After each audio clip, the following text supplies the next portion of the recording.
अच्छा भाई बच्चों, हम लोग ने लास्ट क्लास में बॉन्ड हेबर साइकिल स्टार्ट की थी। और हम लोग ने NaCl की जो बॉन्ड हेबर साइकिल है वो हम लोग ने कंप्लीट कर ली थी। और KBr की मैंने आपको होमवर्क दी थी बच्चों। आज हम लोग कुछ पास पेपर्स के सवाल करेंगे। और उन पास पेपर के क्वेश्चंस के अंदर कहाँ गया भाई, ये रहा बच्चों। ये हमारे पास एक पास पेपर का क्वेश्चन है, या तो इसको मैं 1 मिनट रुको ड्रॉप कर देता हूँ भाई।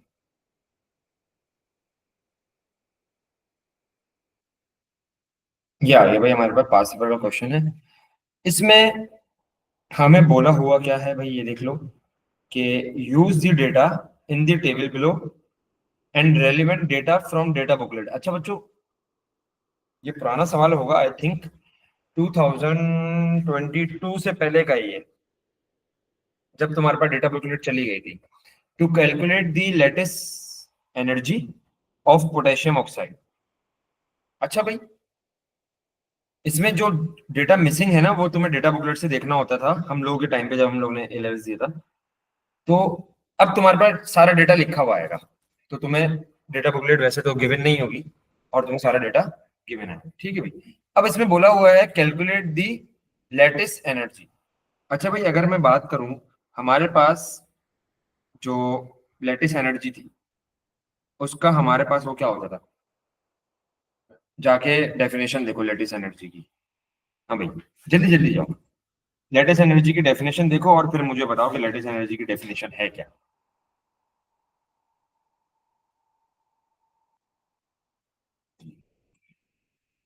हाँ भाई, The amount of energy released when 1 mole of its ionic compound इस form is formed from its gaseous ion ions. under standard conditions. ठीक है भाई, under standard state and condition. तो ये देखो, तुम्हारे पास तुम्हें बनाना क्या है, सबसे पहले तुम्हें ये देखना है K2O बनाना है, Yes. पोटेशियम ऑक्साइड बनाना है। और ये तुम्हारे पास होता है बच्चों सॉलिड आयोनिक कंपाउंड। और अगर मैं बात करूं लेटेस्ट एनर्जी या लेटेस्ट एंथैल्पी की, delta H of lettuce.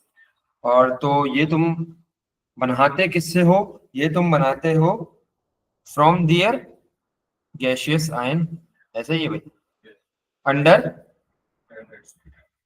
Under standard state and conditions. ठीक है भाई, ये तुम्हारे गैशियस आयंस हो गए। अब इसको अगर तुम्हें बैलेंस करना है तो 2 इधर लगा दो, तो देखो ना तुम्हारे पास बैलेंस हो गया। ठीक है भाई, ये हमारे पास लेटेस्ट एंथैल्पी की तुम्हारे पास ये इक्वेशन आ गई है। अब तुम्हें बनाना क्या है, बॉन्ड हेबर साइकिल हमें इसकी बनानी है। तो हमारे पास जो फाइनल पॉइंट होता है वो हमारा K2O है। ठीक है भाई, पोटेशियम ऑक्साइड हमारा फाइनल पॉइंट है। और हम लोग इसकी बॉन्ड हेबर साइकिल बना लेते हैं। अब मैंने तुम्हें एक बार बताया था कि तुम्हें 2 चीजें चाहिए होती है। एक तुम्हें लेटेस्ट एंथैल्पी चाहिए होती है, वो हम लोग ने लिख ली है। और तुम्हें एक चीज चाहिए होती है फॉर्मेशन। फॉर्मेशन से तुम हमेशा अपनी स्टार्ट करोगे। फॉर्मेशन का वो क्या होती है definition, 1 mole of compound is form from its elemental state. ठीक है भाई, फ्रॉम इट्स एलिमेंट। तो अब देखो कि हमारे पास पोटेशियम ऑक्साइड बनाना है ना हमें। तो अगर मैं इसकी एलिमेंट स्टेट से लिखूं तो मेरे पास ऑक्सीजन होगा, ऑक्सीजन गैसियस स्टेट में होगा। और मेरे पास जो पोटेशियम होगा मेटल होता है, सॉलिड होगा। अब मुझे इसको क्या करना है, बैलेंस कर लेना है। देखो ऑक्सीजन यहाँ पर कितने हैं, 1 है, यहाँ पर भी मुझे ऑक्सीजन 1 करना पड़ेगा, हो गया हाफ। और मुझे पोटेशियम 2 करने पड़ेंगे। ठीक है, तो ये तुम्हारी हो गई है फॉर्मेशन की, delta H naught of formation. अब पहला स्टेप हमेशा याद रखो, तुम्हारे पास क्या होता है भाई, फॉर्मेशन होता है, ये रहा। यहाँ पर तुम फॉर्मेशन लिख दोगे, पोटेशियम सॉलिड प्लस गैस। अब ये तो तुम्हारे पास है फॉर्मेशन ऑफ K2O। अब बच्चों हमारे पास एक बात बताओ, जो फॉर्मेशन होती है वो एंडोथर्मिक होती है या एक्सोथर्मिक होती है। फॉर्मेशन बॉन्ड फॉर्मेशन हो रही है। फॉर्मेशन होगी, Yes. तो इट विल बी एक्सोथर्मिक। ठीक है भाई, हमारे पास ये है delta H not formation of K2O। ठीक है, इन सब की वैल्यूज मैं तुम्हें एंड में बता दूंगा। ये तुम्हारे पास ये आ गई है भाई। अब मजीद में आगे चलता हूँ, इसको मैं बॉक्स में कर लूंगा। ठीक है भाई, अब मैं मजीद आगे चलता हूँ। अब मुझे देखनी है लेटिस एंथैल्पी, क्योंकि पहले तो हमारा फॉर्मेशन होता है, एंड में जो आती है ना वो हमारी लेटिस एंथैल्पी आती है। लेटिस एंथैल्पी मैं इधर कहीं लिख देता हूँ, इसको मैं पेन से लिख देता हूँ। पोटेशियम पॉजिटिव लेटिस एंथैल्पी का मतलब क्या है कि 1 mole of ionic compound is form from its gaseous ion, ऐसे ही है। तो ये तुम्हारे पास आ गई है लेटिस एंथैल्पी, या इसको सिर्फ ऐसे लिख लो। अच्छा, लेटिस एंथैल्पी हमारे पास क्या होती है भाई? एक्सोथर्मिक। ठीक है भाई। अच्छा, ये तो तुम्हारे पास एक चीज हो गई। अब मैं मजीद आगे चलता हूँ। ये दो स्टेप तुम्हें पहले से ही कर लेने हैं। अब मैं आगे चला, मुझे कन्वर्ट करना है किसमें? मेरे पास है क्या, तुम्हें सबसे पहले ये देखना है कि पोटेशियम सॉलिड है, ऑक्सीजन गैस है। हम लोग वन बाय वन चलते हैं। सबसे पहले मैं पोटेशियम को देख लेता हूँ। ठीक है भाई, पोटेशियम मेरे पास यहाँ पर क्या है? सॉलिड है, तो इसको मुझे किस में कन्वर्ट करना पड़ेगा? गैसियस एटम में कन्वर्ट करना पड़ेगा। तो गैसियस एटम में कन्वर्ट करने को हम लोग क्या बोलते हैं? एटोमाइजेशन।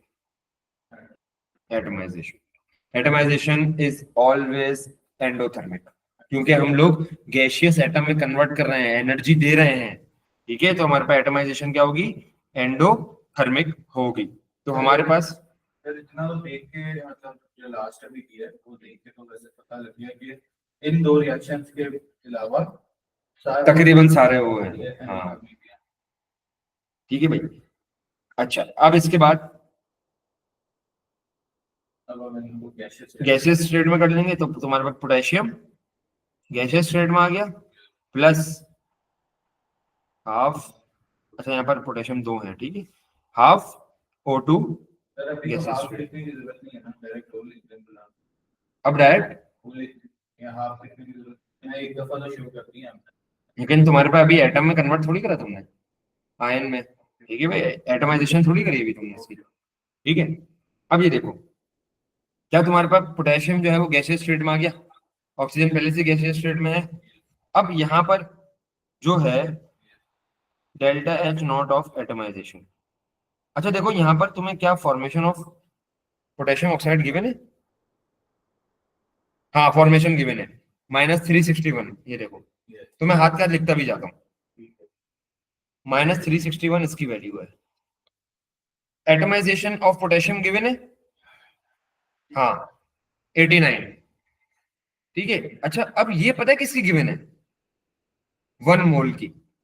1 मोल 1 मोल की ये गिवन है। अब हमारे पास है कितने यहाँ पर नीचे? तो पोटेशियम के और आधा जो है मतलब अभी फिलहाल हम पोटेशियम पे काम कर रहे हैं ना, तो हमारे पास पोटेशियम के कितने मोल है? 2 मोल। तो हमारे पास जो वैल्यू है वो हम उसको किससे मल्टीप्लाई कर देंगे? 2 कर देंगे। ये एक हमारे पास बात हो गई। ठीक है, अब मैं मजीद आगे चलता हूँ। अब पोटेशियम को मुझे किस में कन्वर्ट करना है? आयन में आयन में कन्वर्ट करना है। What is the conversion of ion? अगर मैं किसी एटम को, गैसियस एटम को आयन में कन्वर्ट करना होता है तो मैं क्या करूंगा? करेंगे। मतलब पॉजिटिव आयन में कन्वर्ट करना है, मतलब इलेक्ट्रॉन निकालना है। तो इसका मतलब इलेक्ट्रॉन निकालना है, इसका मतलब ये भी वही होगा ना अपना, क्या बोलते हैं, ऊपर के एरोबिकल का वो तो होगा, लेकिन प्रोसेस क्या होगा? तो प्रोसेस तो आयनाइजेशन। हाँ। अच्छा, ये वाली क्या थी? Delta H atomization of potassium. अब हमारे पास क्या होगी? डेल्टा एच आयनाइजेशन, लेकिन कौन सी ionisation? First, second? First delta H first ionization energy of potassium. ठीक है भाई, ये हमारे पास पोटेशियम की हो गई। अब जब मैंने पोटेशियम को आयोनाइज कर दिया है, तो मेरे पास पोटेशियम क्या बन जाएगा? 2K positive gaseous plus half gaseous oxygen. ठीक है भाई, ये बात क्लियर है। अब एक मिनट, इसमें से हम लोग एक और चीज लिख लेते हैं कि तुम्हारे पास जो तुम लोग ने इलेक्ट्रॉन निकाला है वो भी तो लिखना है। हाँ, ठीक है, तो ये मैंने इलेक्ट्रॉन भी लिख दिया था। अच्छा, इसके साथ साथ अब हमारा, क्या मैंने ये सही लिखा है? इलेक्ट्रॉन क्या सही है यहाँ पर? नहीं है यहाँ, एक इलेक्ट्रॉन निकलेगा क्या यहाँ पर? एक ही निकलेगा, मोल कितने हैं पोटेशियम के? वो है। 2 हैं, तो एक मोल से एक इलेक्ट्रॉन निकलता है, तो यहाँ पर 2 मोल से 2 इलेक्ट्रॉन नहीं निकलेंगे क्या मेरे? तो ये तुम्हें एक चीज मैं देखना चाह रहा था कि भाई यहाँ पर 2 मोल से 2 इलेक्ट्रॉन निकलेंगे, फिर वो तो एक टाइम में फिक्स हो गई थी ना कि फर्स्ट एनालिसिस में एक ही इलेक्ट्रॉन लेकिन तुम्हें ये भी तो देखना है ना कि यहाँ पर तुम्हारे पास मोल कितने हैं। यहाँ पर तुम्हारे पोटेशियम के 2 मोल है ना, मैंने एक मोल इसलिए लिखा था कि शायद तुम लोग जज कर लो इस गलती को। ठीक है भाई, ये एक हमारे पास बात हो गई। अब इसको मैं थोड़ा सा ऊपर कर देता हूँ। अब देखो भाई, फर्स्ट आयनाइजेशन एनर्जी हुई क्या, मेरा पोटेशियम जो है वो उसमें कन्वर्ट हो गया है आयन में। अब मुझे लेकर किसको चलना है? ऑक्सीजन अच्छा, फर्स्ट आयनाइजेशन एनर्जी पोटेशियम हमें गिवन है क्या? नहीं। नहीं है। तो ये डेटा बुकलेट से हम लोग देख लेते हैं। वैसे इसकी वैल्यू क्या होती है तुम्हारे पास? 418 418 होती है। ये है 1 मोल के लिए, हाँ, 1 मोल। तो हमें 2 मोल के लिए मल्टीप्लाई करना है। ठीक है, अब मैं आगे चला। अब मेरे पास जो प्रोसेस होगा वो ऑक्सीजन से रिलेटेड होगा। ऑक्सीजन के अंदर मुझे इसको किस में कन्वर्ट करना है? एटम में कन्वर्ट नहीं करेंगे, एटमाइजेशन पहले एटमाइजेशन होगी पहले। तो देखो तुम्हारे पास क्या होगी, atomization of oxygen, delta H naught of atomization of oxygen. तो तुम्हारे पास एटमाइजेशन ऑफ ऑक्सीजन कुछ ऐसी नहीं हो जाएगी, देखो 2 के positive gaseous plus oxygen gaseous atom, तो ये इसी में तो जाना था मुझे। देखो ये हो गया। अब मुझे ऑक्सीजन को किस में कन्वर्ट करना है? नेगेटिव आयन में कन्वर्ट करना है। इसका मतलब मुझे इसके अंदर इलेक्ट्रॉन डालने पड़ेंगे। तो इलेक्ट्रॉन डालने का मतलब क्या है? मतलब ये कि इसके ऊपर वो आ जाएगा ना, पॉजिटिव चार्ज आ जाएगा। नहीं नहीं, नहीं। उसका प्रोसेस क्या होता है, इलेक्ट्रॉन नेगेटिव चार्ज आएगा तो मतलब इलेक्ट्रॉन डालना है, इसका मतलब इलेक्ट्रॉन एफिनिटी कर रहे हैं यहाँ पर। इलेक्ट्रॉन एफिनिटी का मतलब है इलेक्ट्रॉन डालना। डेल्टा एच नॉट हाँ, ऑफ ऑक्सीजन। लेकिन अब हमारे पास यहाँ पर जो है फर्स्ट इलेक्ट्रॉन एफिनिटी होगी, मुझे ऑक्सीजन को किसमें कन्वर्ट करना है? O2 नेगेटिव में ना, मतलब यहाँ पर मुझे 2 इलेक्ट्रॉन एफिनिटी करनी पड़ेगी। पहली इलेक्ट्रॉन एफिनिटी क्या होती है? Is it endo, is it exo? Electron डालना है तुम्हें, बॉन्ड बन रहा है, बन रहा है, तो फिर पहली होगी हमारे पास एक्सोथर्मिक। तो ये याद रखना, तुम्हारे पास पहली जो होगी वो एक्सोथर्मिक होगी। तो ये है तुम्हारे पास first electron affinity of oxygen. ऐसे जल्दी जल्दी सोचना होता है ना, तो मैं कंफ्यूज हो जाता हूँ, थोड़ा टाइम होता है ना सोचने का, तो हाँ, फिर बंदा फिर कितने ओ नेगेटिव गैस। ठीक है, एक इलेक्ट्रॉन एफिनिटी हो गई। अभी भी हम लोग इस मुद्दे पे नहीं पहुंचे, इस चीज पे। अब हमें इस चीज पे पहुंचना है, तो मुझे क्या करनी पड़ेगी? सेकंड। इलेक्ट्रॉन, लेकिन सेकंड इलेक्ट्रॉन एफिनिटी क्या होगी? Is it endo, is it exo? वो वाली फिर क्या कहते हैं, एंडो। ठीक है भाई, तो तुम्हारे पास जो एरो बनेगा यहाँ से ऊपर बनेगा,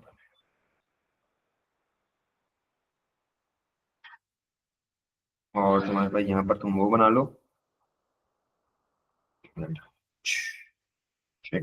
इसको एक मिनट, इसको मैं यहाँ पर लिख देता हूँ। सेकंड इलेक्ट्रॉन एफिनिटी तुम्हारे पास ये आ गई, 2 के positive gaseous plus O2 negative gaseous. ये तुम्हारे पास क्या हो गई है इसकी सेकंड। अरे बल्कि ये तो मैंने नीचे लिखा हुआ है ना, तो इसका एरो ऊपर बना देते हैं। ये नीचे लिखा हुआ तो है, मैंने पहले ही लिख दिया। ये रहा, ठीक है, हो गई। ठीक है भाई, ये तुम्हारे पास हो गई, और ये तुम्हारी क्या थी? Second electron affinity of oxygen. ठीक है भाई, तो देखो यहाँ पर तुम्हारे पास बस मेरे को एक चीज है, ये लास्ट टाइम भी मेरे को शायद वीडियो से भी नहीं थोड़ा सही से समझ आई। हाँ, वो जब आपने हेड टू टेल रूल बताया था, हेड टू टेल रूल। अच्छा चलो, मैं तुम्हें एक चीज बता दूं, अभी इसमें वापस देख लेना कि तुम्हारे पास हेड टू टेल का मतलब क्या है कि ये हेड होता तुम्हारा, इसके साथ टेल जुड़नी चाहिए, ये चीज जुड़नी चाहिए। इसमें देखो, हेड है, टेल जुड़ रही है, हेड है, टेल जुड़ रही है, हेड है, टेल जुड़ रही है, हेड है, हेड जुड़ा है। ठीक है, फिर टेल टेल जुड़ रही है। अब मैं तुम्हें एक बात बताऊं, तुम्हें रूट्स कैसे पहचानने हैं मैं बताता हूँ। तुम्हें रूट्स पहचानने हैं इसके जरिए, हेड टू टेल रूल को अगर तुम भूल भी जाओ तो तुम इसको पहला रूट समझ लो। ये रहा, ये हमारा फर्स्ट रूट हो गया। ठीक है। ठीक है, यस। तुम्हें फाइनल पॉइंट क्या होता है तुम्हारा, जहां पर तुम्हारे सारे एरोज आ रहे होते हैं। तो देखो सारे एरो तुम्हारे इधर आ रहे हैं, ये तुम्हारा फाइनल पॉइंट है।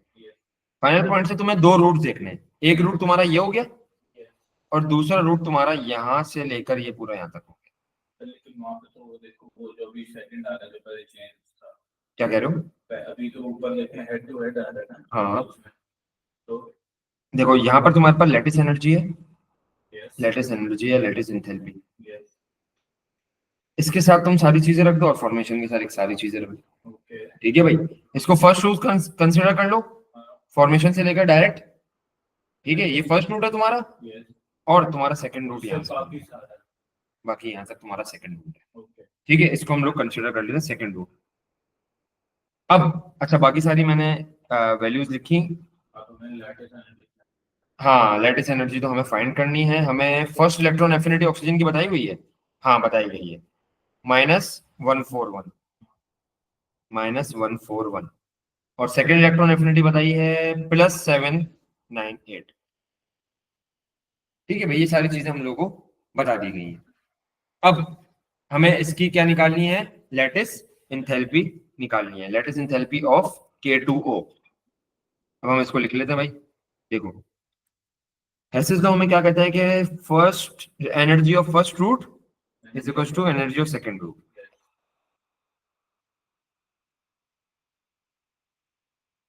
Is equal to energy of second route. ठीक है, रूट के अंदर तो हमारा वो आ गया delta H. Delta H of formation, delta H naught of formation आ गया। और अगर मैं बात करूं सेकंड रूट के अंदर हमारे पास क्या क्या, अच्छा मैं डायरेक्ट वैल्यूज पुट कर देता हूँ। ठीक है, फर्स्ट रूट के अंदर हमारे पास जो वैल्यू आ रही है वो कितनी आ रही है, -361। अब इसको इज इक्वल टू कर दो सेकंड रूट के, 2 मल्टीप्लाई बाय 89 प्लस 289, तो मतलब 2 multiply by +89 plus second value हमारे पास क्या है, 2 मल्टीप्लाई बाय 418 प्लस 418 इसके साथ एटमाइजेशन ऑफ ऑक्सीजन। अब मैं तुम्हें एक चीज दिखाता हूँ, यहाँ पर एटमाइजेशन ऑफ ऑक्सीजन नहीं दी हुई है, सही। डेटा बुकलेट की तरफ चलते हैं। तो डेटा बुकलेट के अंदर होता कैसा था मैं तुम्हें दिखाता हूँ। डेटा बुकलेट कहाँ गई भाई, खैर उसको सर्च कर लेते हैं।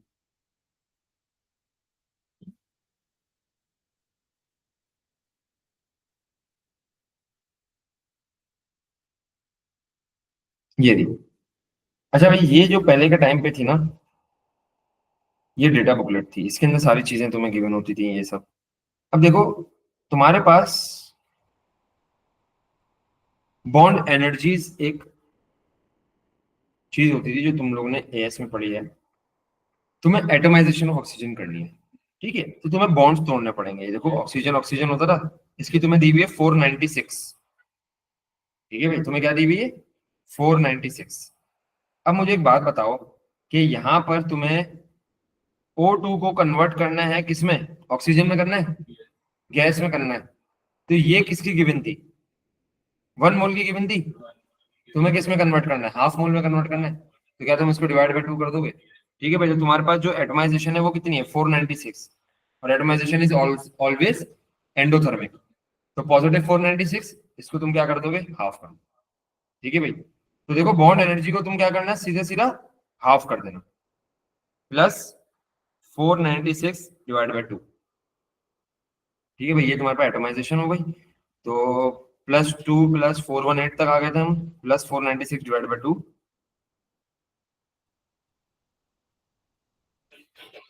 प्लस अब हम किस पे चलते हैं, इलेक्ट्रॉन एफिनिटी पे। पहले इलेक्ट्रॉन एफिनिटी ऑफ ऑक्सीजन हमें गिवन है -141, तो इसको हमने लिख दिया -141। और उसके साथ साथ सेकंड इलेक्ट्रॉन एफिनिटी हमारे पास थी 798, ऐसे ही। हाँ +798। तो इसके साथ साथ हमारे पास एक और चीज लगे, डेल्टा एच ऑफ लेटिस, ये हमें निकालना ये है। सारी चीजें अब इन सबको तुम उधर कर दो, इन सबको तुम इधर कर दो।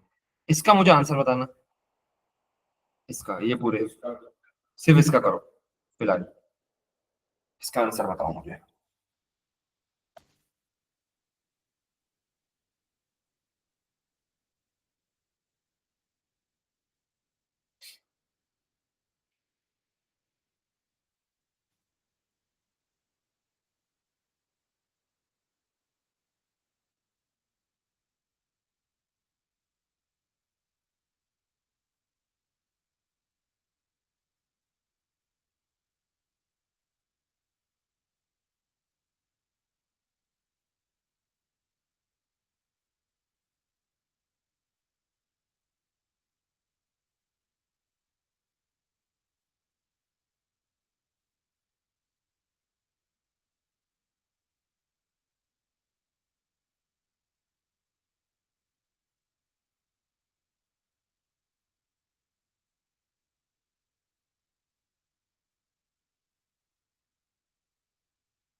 अच्छा भाई, ये -361 है, is equal to 2 multiply by 89, कितना बनता है? 2 मल्टीप्लाई बाय 89 कितना बनता है? 160 है 160 160 ना, और 178 प्लस 178, ठीक है, प्लस 2 मल्टीप्लाई बाय 418 कितना बनता है? 836 प्लस 496 डिवाइड बाय 2 कितना बनता है? 248। अब क्या है हमारे पास? -141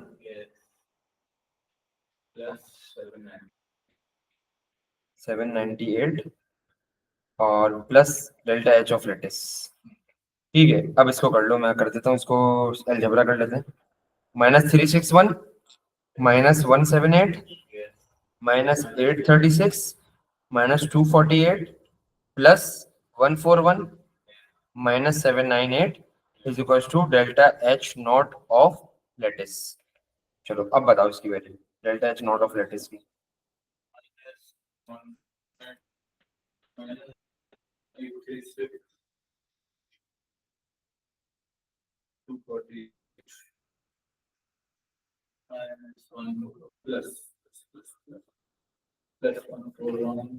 -798 -2280 किलो जूल पर मोल, ये सही आंसर है। ठीक है भाई, तो लेटिस एंथैल्पी हमारे पास क्या आ गई है? -2280। अब मैं मजीद आगे चलते हैं, ये वाली तो क्लियर है ना? अब हम आगे चलते हैं, अब हम कर लेते हैं एक और पासवर्ड का सवाल है। वो सवाल मुझे मिल नहीं रहा था तो कॉपी कर लो। The equation for which delta S of lattice energy for MgCl2 या MgCl, sorry, is shown. MgCl के लिए हमें इक्वेशन दे दी गई है, इक्वेशन है हमारे पास, MgCl हमें बनाना है। तो लेटिस एंथैल्पी की जो हमारे पास डेफिनेशन क्या है कि 1 mole of ionic compound is form from is gaseous ion. तो Mg पॉजिटिव हो जाएगा 2, sorry positive 1 plus Cl negative gaseous. ठीक है भाई, ये हमारे पास हो गई है इसकी लेटिस एनर्जी की इक्वेशन। अब यहाँ पर वो बोल क्या रहा है? Draw the bond Haber cycle, draw the bond Haber cycle to calculate value of lattice energy. मैंने तुम्हें क्या बताया कि तुम्हें दो चीजें चाहिए होती हैं, एक तो लैटिस एनर्जी चाहिए होती है और उसके बाद फॉर्मेशन चाहिए होती है। सबसे पहले हमें अपना जो मेन पॉइंट है, फाइनल पॉइंट, वो लिख देना है। MgCl सॉलिड है, इसके साथ साथ हमारे पास जो फॉर्मेशन की इक्वेशन बनेगी, फॉर्मेशन का मतलब क्या होता है, 1 mole of a compound is form from its element. तो Mg सॉलिड प्लस Cl, हमारे पास क्या हो जाएगी, 2 Cl2 होता है ना, और ये गैसियस स्टेट में होगी। ठीक है भाई। अब मुझे एक बात बताओ कि हमारे पास जो फॉर्मेशन होती है, इट इज एक्सोथर्मिक। ठीक है भाई, तो मैं क्यों कंफ्यूज हो रहा हूँ उसमें? हो जाएगा अभी। मैं चलो आगे मैं एक टेबल बनवा देता हूँ, उसमें सारी चीजें लिखवा देता हूँ, वो मजीद फिर याद रहेंगी। अब देखो यहाँ पर क्या मेरी इक्वेशन बैलेंस है? नहीं, क्लोरीन बैलेंस नहीं है। क्लोरीन को बैलेंस कर दिया, हाफ कर दिया। ठीक है, तुम्हारा क्लोरीन बन गया है। ये डेल्टा एच फॉर्मेशन ये तुम्हारे पास आ गई है delta H formation of MgCl। अब देखो भाई कि हमारे पास ये आ गई है delta H naught of formation of MgCl। ठीक है भाई। इसके साथ साथ अगर MgCl सॉलिड की अगर मैं बात करूं तो इसकी जो हमारे पास वो है ना, -106 है। ठीक है भाई। So 1 mole of a solid is ionic compound is formed from its elemental state. Next, अब मुझे क्या करना पड़ेगा भाई बताओ? के बाद हम करेंगे एटमाइजेशन एटमाइजेशन ऑफ Mg, ऐसा ही है। तो Mg को मुझे किस में कन्वर्ट करना पड़ेगा? गैसियस स्टेट में, प्लस हाफ Cl। सर वैसे सीएल की फिर बात में तो एटमाइजेशन होगी ना, क्यों नहीं होगी? gaseous state में हम्म, लेकिन एटम फॉर्म में भी तो नहीं है ना, एटम फॉर्म में भी एटम फॉर्म में करना है ना हमें। ठीक है भाई। तो हमारे पास क्या होगी अब? Atomisation of magnesium. तो atomisation is always endothermic. Endothermic है तो इसका एरो ऊपर बनेगा। तो तुम्हारे पास ये होगी delta H naught of atomization of Mg, और ये तुम्हारे पास जो इसकी वैल्यू है ना, वो है +147। ठीक है। इसके बाद मुझे क्या करना पड़ेगा? Mg को किस में कन्वर्ट करना पड़ेगा? आयन में कन्वर्ट करना पड़ेगा। यहाँ पर Mg की जो इक्वेशन दी गई थी ना, वो देखो आयन कितना है, +1 है। तो मतलब इसमें हमें कौन सी आयोनाइजेशन एनर्जी करनी पड़ेगी? तो Mg को मैं किस में कन्वर्ट कर दूंगा? +1 गैसियस, और इसमें से जो इलेक्ट्रॉन निकाला है वो इसके साथ मैंने लिख दिया, प्लस हाफ Cl2 गैस। तो ये तुम्हारे पास क्या हो गई है? First ionization energy of magnesium. ठीक है। इसकी जो तुम्हारे पास वैल्यू, चलो मैं पहले ये लिखता हूँ, delta H naught of first ionization energy of Mg तुम्हारे पास ये आ रही है कितनी भाई? ये तुम्हारे पास आ रही है +736। ठीक है। अब मैग्नीशियम तो हमारा बन गया, अब हमें किस पे जाना है? क्लोरीन पे। तो क्लोरीन की सबसे पहले मैं क्या करूंगा? एटम में कन्वर्ट करेंगे। गैस की फॉर्म में तो है, बस हम किस में कन्वर्ट कर देंगे?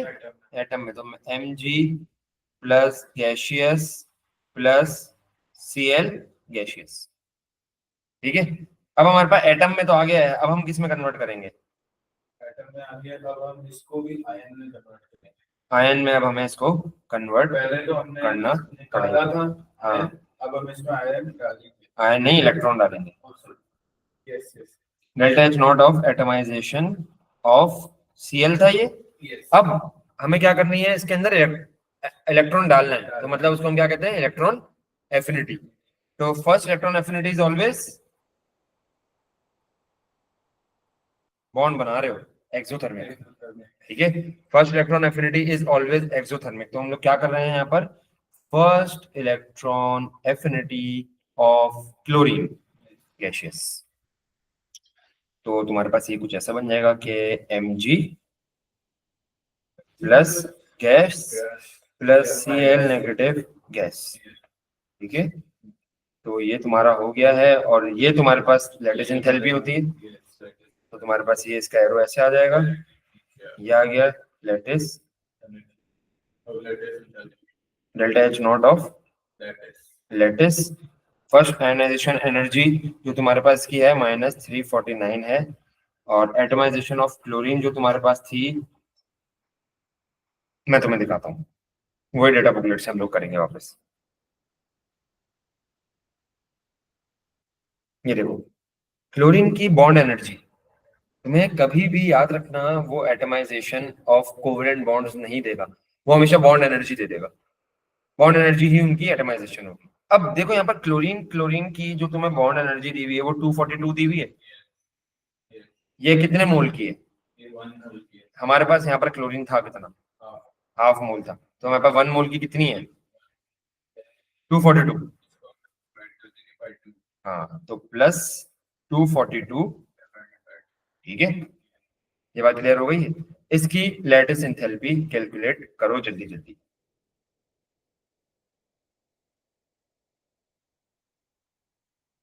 तो first route is equal to second route करो और इसको कैलकुलेट कर लो।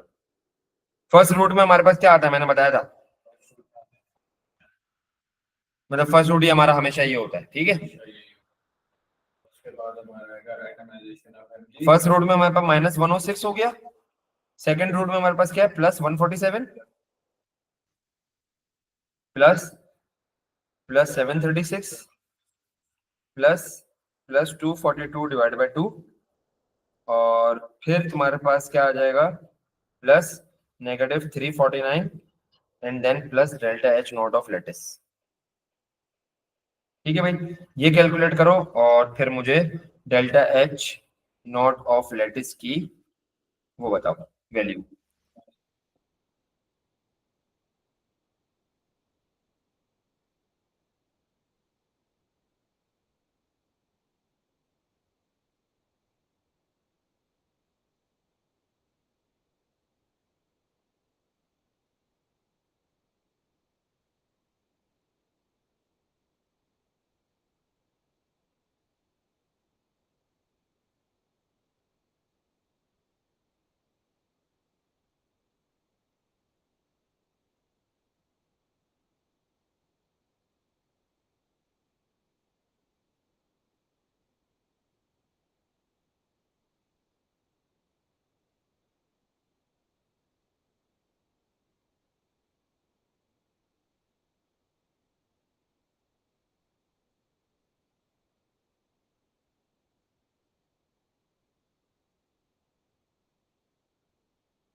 अच्छा, 763 आ रही है पक्का?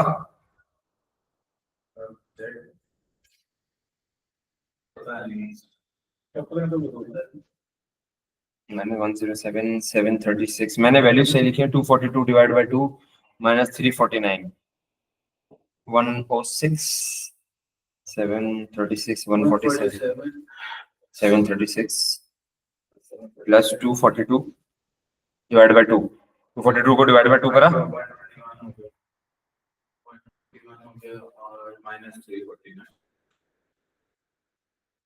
ये तो हमारे पास आ जाता है इतने का हमारे पास होता है। अच्छा अच्छा, मैंने ऐड कर दिया था 655 था, तो 650 -761 तुम्हारे पास आंसर आएगा। ठीक है भाई, तो ये तुम्हारी हो गई है बॉन्ड हेबर्ट साइकिल। ठीक है भाई, फॉर MgCl। ठीक है, मजीद हम लोग जब पास पेपर सॉल्व करेंगे तो तुम लोगों को मैं करवा दूंगा। अच्छा, अब तुम्हें एक मैं टेबल बना देता हूँ कि भाई कौन सी एनर्जी चेंज तुम्हारे पास एंडो होती है, कौन सी एक्सो होती है। ठीक है भाई, ये एनर्जी चेंज है ऑलवेज पॉजिटिव कौन सी होगी, मतलब एंडो, और ऑलवेज नेगेटिव कौन सी होगी, मतलब एक्सो, और बोथ मतलब एंडो एक्सो दोनों कौन कौन सी हो सकती है। ठीक है भाई, तो अब ये देखो कि सबसे पहले हमारे पास एनर्जी चेंज आ रही है इलेक्ट्रॉन एफिनिटी। इलेक्ट्रॉन एफिनिटी पहली कौन सी होती है? पहली हमेशा एक्सो होगी, बाकी सारी एंडो होंगी, तो ये दोनों हो सकती है। ठीक है। सेकंड अगर मैं बात करूं तो atomisation, enthalpy of atomization.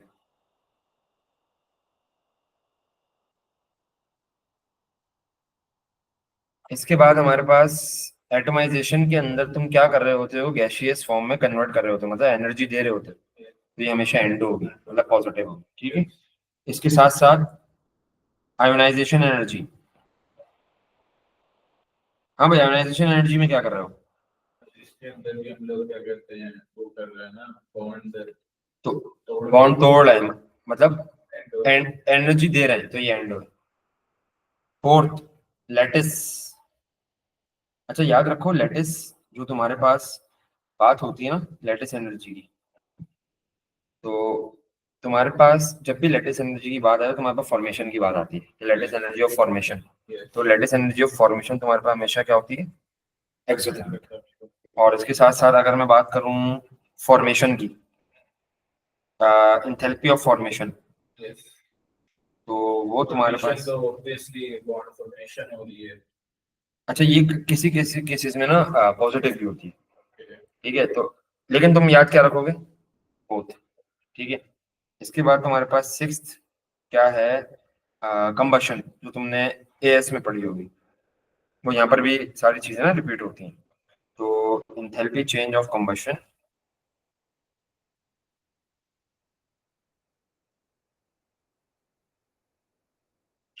Enthalpy of combustion तुम्हारे पास होती है एक्सोथर्मिक। ठीक है भाई, तो ये तुम्हारे पास सारा इसका है भाई। ये समझ आता है तो आगे बढ़े। यस। ठीक है भाई, अब हम आगे चलते हैं मजीद।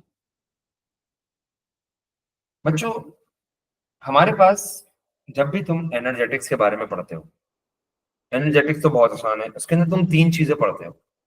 एनर्जेटिक्स, केमिकल एनर्जेटिक्स, जिसके अंदर तुम एएस के बारे में और ए टू के एनर्जेटिक्स के बारे में पढ़ोगे। ग्रुप टू पढ़ोगे, ग्रुप टू के साथ साथ तुम पढ़ोगे एंट्रोपी। तो ये एक चैप्टर के अंदर तीन टॉपिक्स तुम पढ़ते हो। केमिकल एनर्जेटिक्स हम लोग पढ़ चुके हैं, अब हम मजीद आगे चलते हैं ग्रुप टू के ऊपर।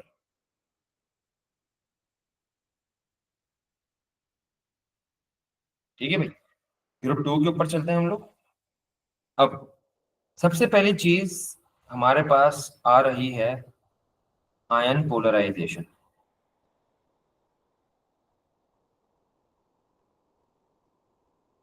अब तुम्हें पता है कि भाई आयन हमारे पास दो किस्म के होते हैं। एक हमारे पास होता है पॉजिटिव आयन, जिसको मैं कैटायन बोलता हूँ, और एक मेरे पास होता है एनायन, जिसको मैं क्या बोलता हूँ? Negative ion. ये मेरे पास पॉजिटिव होता है, ये मेरे पास नेगेटिव होता है। अब मेरे पास सपोज करो सोडियम जो है वो क्या है? पॉजिटिव आयन है।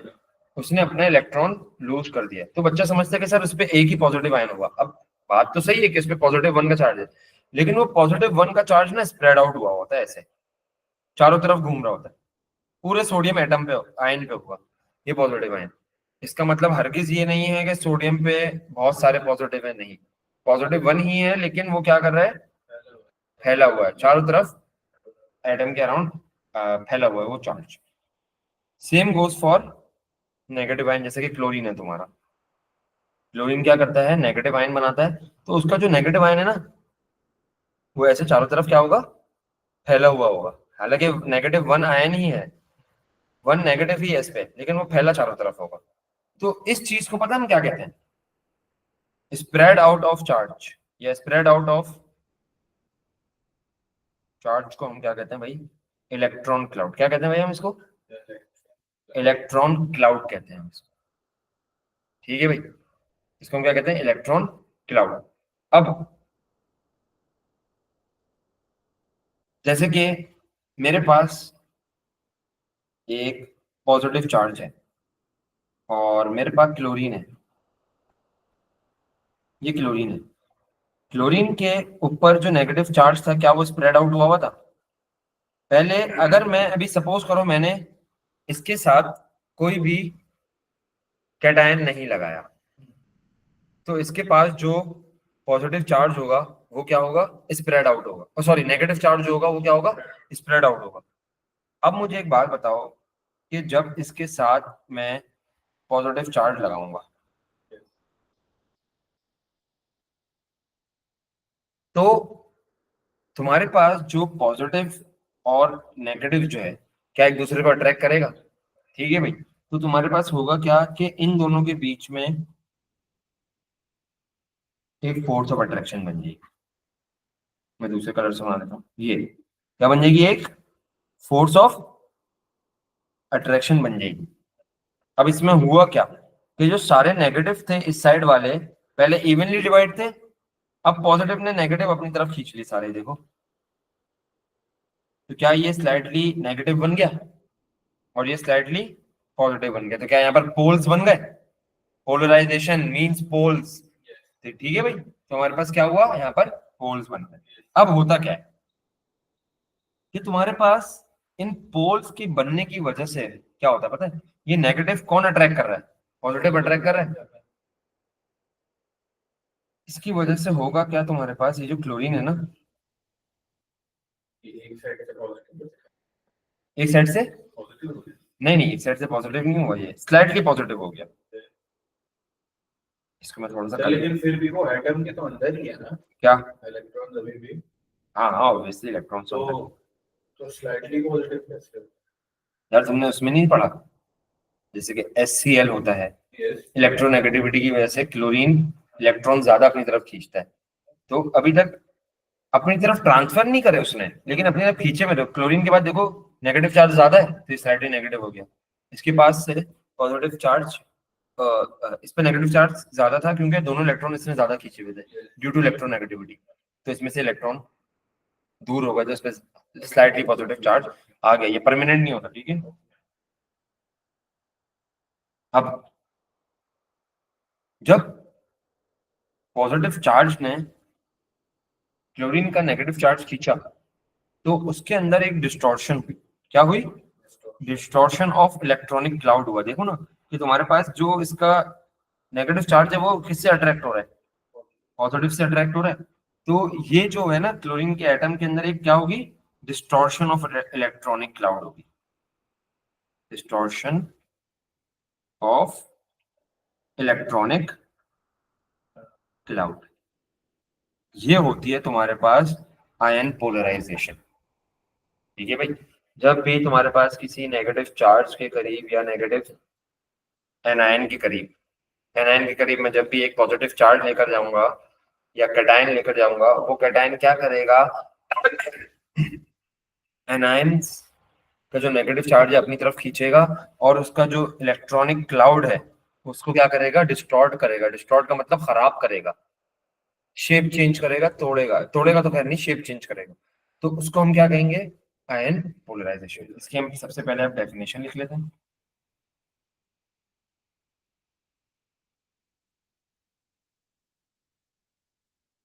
ठीक है भाई, डेफिनेशन हमारे पास क्या आ रही है? This is the distortion of electronic cloud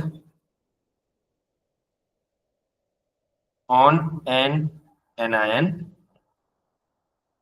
bye a neighbouring cation. ठीक है भाई, क्या होती है? Distortion of a anion by a neighbouring cation.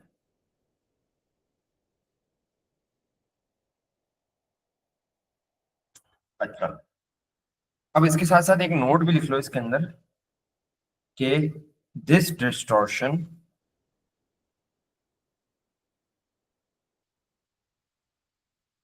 is greater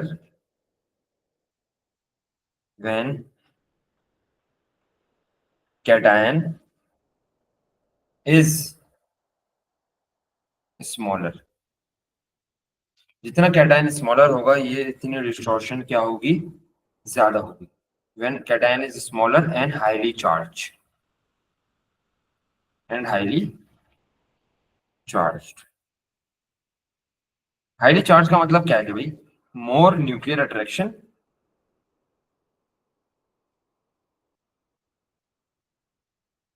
more nuclear attraction या मोर नंबर ऑफ प्रोटॉन।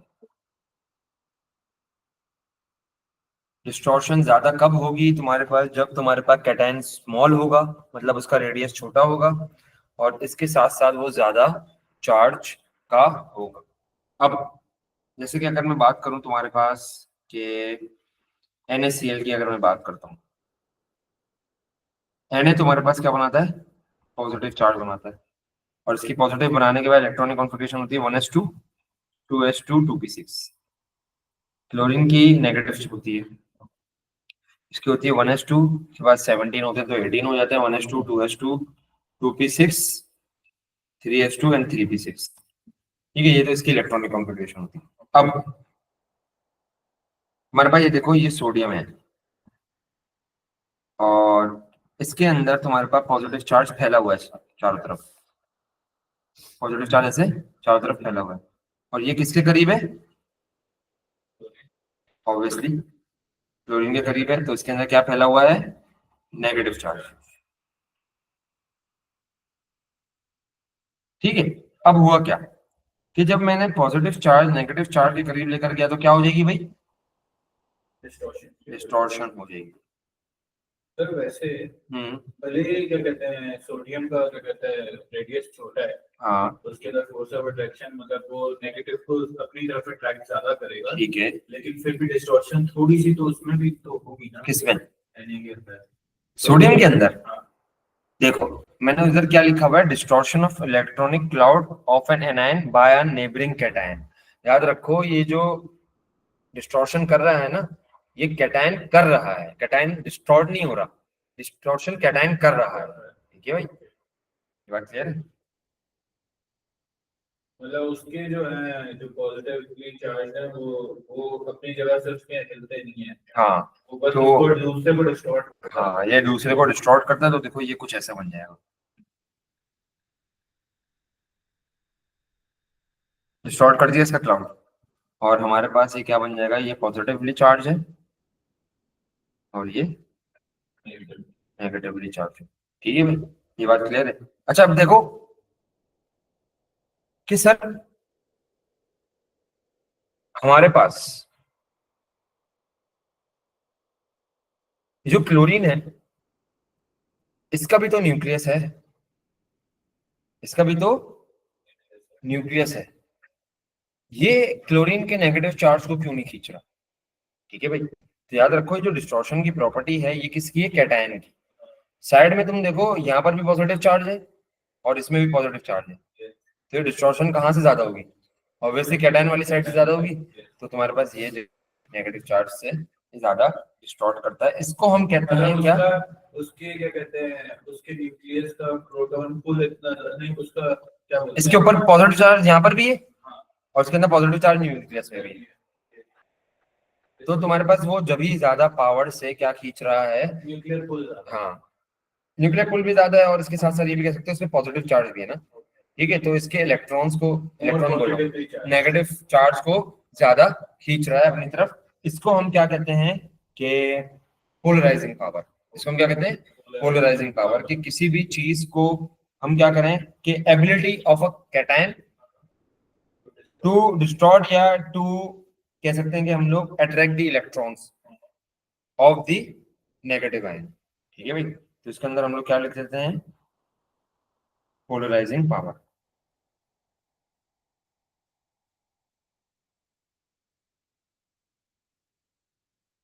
हमारे पास आ गई है पोलराइजिंग पावर। पोलराइजिंग पावर की डेफिनेशन क्या है? Polarizing power of the cation, polarizing power of the cation is the ability of a cation to attract electrons और and distort electron cloud of negatively charge है of NIN. ठीक है भाई, तो इसकी पोलराइजिंग पावर। ठीक है भाई, अब हमारे पास फैक्टर्स अफेक्टिंग पोलराइजिंग पावर आ रहा है।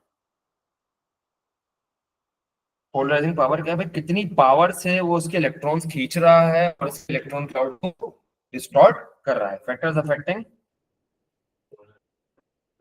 पोलराइजिंग पावर या ion polarization. Ion polarization, ion polarization है, पोलराइजिंग पावर नहीं है। आयन पोलराइजेशन के ऊपर कौन कौन से फैक्टर्स अफेक्ट कर रहे हैं। ठीक है भाई, अब मुझे एक बात बताओ, मेरे पास एक चीज होती है चार्ज डेंसिटी। सबसे पहले मैं तुम्हें चार्ज डेंसिटी का जिक्र करता हूँ।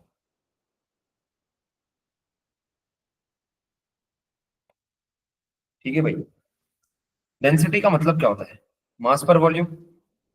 इसको मैं बोलता हूँ चार्ज पर वॉल्यूम, तो वो डेंसिटी बन गई तुम्हारी। ठीक है भाई, अब मुझे एक बात बताओ, ये मेरा एक कैटायन है, इस पे चार्ज है इतना, क्या इसका वॉल्यूम छोटा है? फिलहाल छोटा है, ठीक है। और दूसरा एक कैटायन है,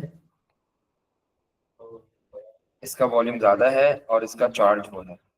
तो बताओ चार्ज डिस्ट्रीब्यूटेड ज्यादा कहाँ पर है? ज्यादा है, तो यहाँ पर चार्ज डिस्ट्रीब्यूट ज्यादा हो गया, तो इसकी चार्ज डेंसिटी क्या हो गई? कम हो गई। मतलब डिस्ट्रीब्यूशन से कम हो जाती है ना सारी चीजें, तो यहाँ पर तुम्हारे पास चार्ज डेंसिटी क्या हो गई? कम हो गई। चार्ज डेंसिटी का मतलब क्या है? चार्ज पर वॉल्यूम। ठीक है भाई, चार्ज पर वॉल्यूम। तो देखो यहाँ पर वॉल्यूम ज्यादा था, हाँ वॉल्यूम ज्यादा था, तो तुम्हारे पास चार्ज डेंसिटी जो हो गई वो कम हो गई, मतलब चार्ज तुम्हारा डिस्ट्रीब्यूट हो गया। अब यहाँ पर देखो वॉल्यूम कम है, वॉल्यूम क्या है यहाँ पर तुम्हारा? कम है, तो यहाँ पर चार्ज डेंसिटी इंक्रीज हो जाएगी। ये बात क्लियर होती? ये एक हमारे पास छोटा सा कॉन्सेप्ट था। अब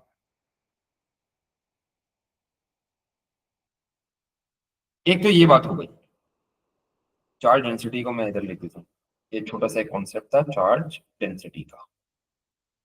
अब मैं आगे चलता हूँ, इसमें मैं एक स्टेटमेंट लिखता हूँ, पोलराइजिंग या polarization increases, polarization increases if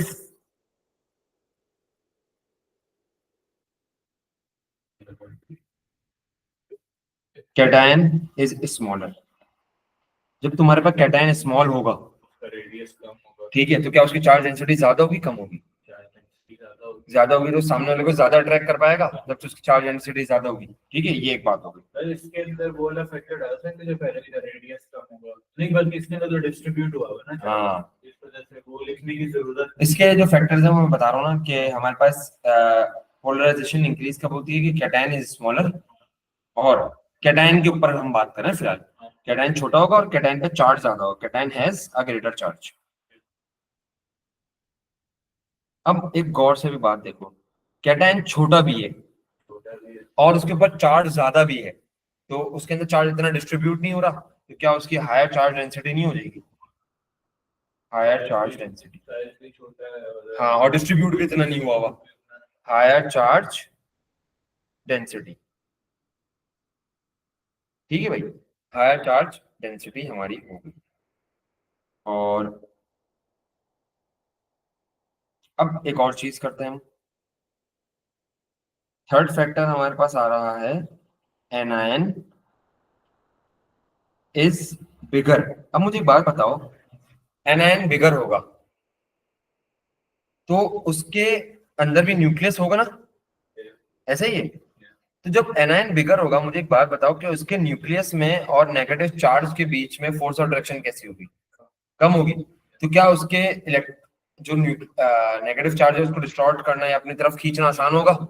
ठीक है भाई, तो जब एनायन बिगर होगा, एनायन इज बिगर या मोर नंबर ऑफ शेल्स,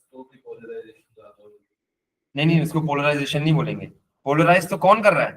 कैटायन कर रहा है, पोलराइज कैटायन कर रहा है। अब एक और वर्ड, पोलराइजिबिलिटी, पोलराइजिबिलिटी बहुत ज्यादा हो जाएगी एनायन की। ठीक है, इसकी पोलराइज होने की एबिलिटी, हाँ एबिलिटी बढ़ गई, तो उसको हम क्या कहते हैं? पोलराइजिबिलिटी। ठीक है, तो अब देखो कि anion has a greater charge.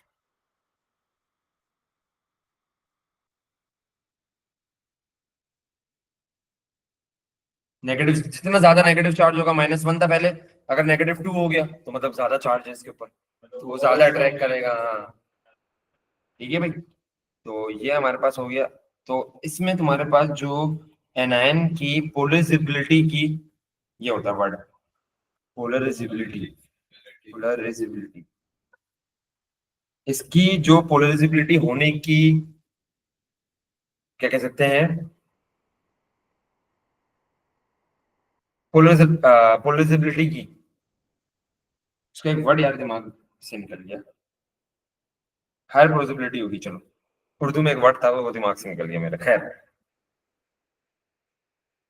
वापस रिपीट करता हूँ। अगर कैटायन स्मॉल होगा और कैटायन के ऊपर ज्यादा चार्ज होगा, तो इसका मतलब उसकी चार्ज डेंसिटी ज्यादा होगी, चार्ज डेंसिटी ज्यादा हुई तो वो कैटायन को पोलराइज ज्यादा कर सकेगा, सॉरी एनायन को पोलराइज। अगर एनायन बड़ा होगा तो उसके नंबर ऑफ शेल ज्यादा होंगे, तो प्रोटॉन, प्रोटॉन बोल रहा हूँ, न्यूक्लियस और इलेक्ट्रॉन्स के बीच में क्या नहीं होगा, तुम्हारे फोर्स ऑफ अट्रैक्शन नहीं होगी, तो कैटायन उसको क्या कर लेगा, पोलराइजेबिलिटी हो जाएगी उसकी ज्यादा, ठीक है। हाँ, और सेम उसकी क्या कहते हैं, उसकी चार्ज डेंसिटी बढ़ जाएगी, उसकी पावर ऑफ पोलराइजेशन बढ़ जाएगी। हाँ, और इसकी क्या कहते हैं, पोलराइजेबिलिटी बढ़ जाएगी, ठीक है, ये बात क्लियर है, ये ज्यादा पोलराइज हो जाएगा ये, ठीक है भाई, मजीद पोलराइज हो जाएगा, ये बात क्लियर होती है। चलो इसको हम एक चीज देखते हैं, ये पॉजिटिव है और ये तुम्हारे पास क्या है भाई, नेगेटिव। अब पॉजिटिव क्या करता है, नेगेटिव को अट्रैक्ट करता है, पॉजिटिव कर रहा है नेगेटिव को अट्रैक्ट, और इसका जो इलेक्ट्रॉनिक क्लाउड है वो क्या कर रहा है, डिस्टॉर्ट कर रहा है। एक मिनट, डिस्टॉर्ट करके जो नेगेटिव चार्ज है सारा किसके पास आ गया, पॉजिटिव के पास आ गया, ये बात क्लियर है। अब सारे इलेक्ट्रॉन्स किधर आ गए, इधर आ गए, ये बात क्लियर है, एक बात ये हो गई। अब मैं तुम्हें एक एग्जांपल कराता हूँ लिथियम की, लिथियम में पॉजिटिव चार्ज है और इसका जो एटॉमिक रेडियस है छोटा है, क्लोरीन को देखो बड़ा है, तो इसमें जो हमारे पास लिथियम है, ये क्लोरीन का क्लाउड डिस्टॉर्ट कर देगा, एक मिनट, क्लोरीन का क्लाउड क्या कर देगा भाई, डिस्टॉर्ट कर देगा। अब क्लोरीन के पास नेगेटिव चार्ज हर जगह फैला हुआ होगा, इसके ऊपर पॉजिटिव चार्ज है, तो ये सारा नेगेटिव का जो क्लोरीन का पॉजिटिव नेगेटिव चार्ज है वो सारा इधर आ जाएगा, सारा नेगेटिव चार्ज इधर आ गया, मतलब सारे इलेक्ट्रॉन्स इधर आ गए, ये बात क्लियर है। अब तो ये चीज क्या बन गई, स्लाइटली नेगेटिव, एक मिनट इसको मैं दूसरे कलर से लिख दूं, ये बन गई स्लाइटली नेगेटिव, और ये क्या हो गया हमारा स्लाइटली पॉजिटिव। अब मुझे एक बात बताओ कि इसने इतना ज्यादा डिस्टॉर्ट क्यों किया क्लोरीन को, क्योंकि एक तो लिथियम का एटॉमिक रेडियस छोटा है, ठीक है, इसमें लिख रहा हूं ड्यू टू स्मॉल एटॉमिक या small size, due to small size, ठीक है, ये लिख लो ड्यू टू स्मॉल साइज। इसके साथ साथ क्योंकि क्लोरीन का भी साइज बहुत बड़ा था, तो उसमें क्या हो गई, मोर, इसने क्या करी, more polarisation, more polarisation by lithium, ठीक है। अब मुझे एक बात बताओ सर, बस 5 मिनट, आखिरी कॉन्सेप्ट, ज्यादा इसमें पोलराइजेशन हो गई, सारे इलेक्ट्रॉन्स किधर आ गए, इधर आ गए, ये देख सकते हो यहाँ पर सारे तकरीबन इलेक्ट्रॉन्स आ गए, तो क्या तुम एक चीज देख सकते हो कि यहाँ पर क्या तुम्हारे पास एक शेयरिंग ऑफ इलेक्ट्रॉन्स नजर आ रही है, कि कुछ लिथियम के पास भी है और कुछ क्लोरीन के पास भी है, टोटली फिलहाल ट्रांसफर नहीं हुए, लेकिन कुछ लिथियम के पास है, कुछ क्लोरीन के पास है, जैसे कि तुम लोग याद है ना कोवलेंट बॉन्ड में करते थे इलेक्ट्रोनेगेटिविटी के हवाले से, क्लोरीन के पास चले जाते थे सारे, होते क्लोरीन के पास ही थे लेकिन फिर भी शेयर हो रहे होते थे, पॉजिटिव और नेगेटिव ये बन जाता था, तो ये भी तो यहाँ पर भी तो वही हुआ है। देखो तकरीबन इलेक्ट्रॉन्स किसके पास है, क्लोरीन के और लिथियम के पास, लेकिन क्लोरीन के पास भी है, अभी तक इलेक्ट्रॉन्स गए नहीं है लिथियम के पास, लिथियम की इतनी इलेक्ट्रोनेगेटिविटी नहीं है कि वो सारे इलेक्ट्रॉन्स अपने पास ले ले, तो क्या यहाँ पर तुम देख सकते हो शेयरिंग ऑफ इलेक्ट्रॉन हुई है, तो क्या यहाँ पर तुम्हारे पास कोवेलेंट करेक्टर आया है? तो याद रखो यहाँ पर क्या है तुम्हारे पास, मोर कोवेलेंट करेक्टर। क्या है?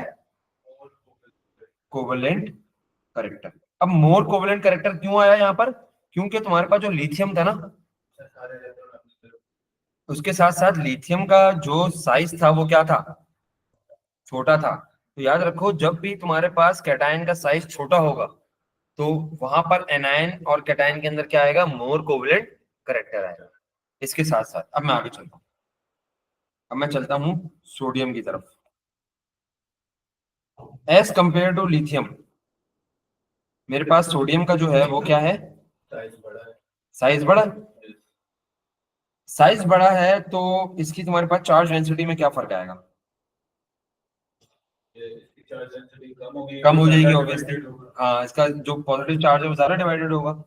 जब तुम्हारे पास ये चार्ज डेंसिटी इसकी कम हो जाएगी, तो देखो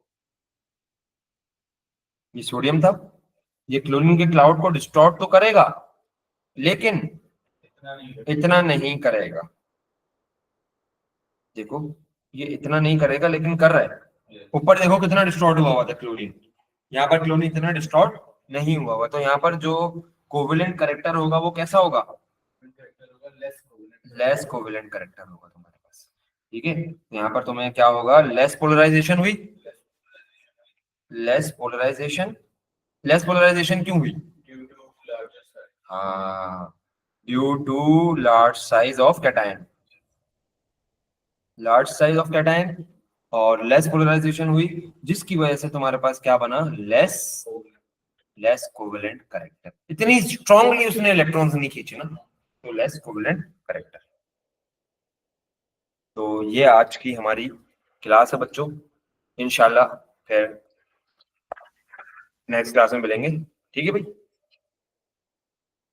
अल्लाह हाफिज।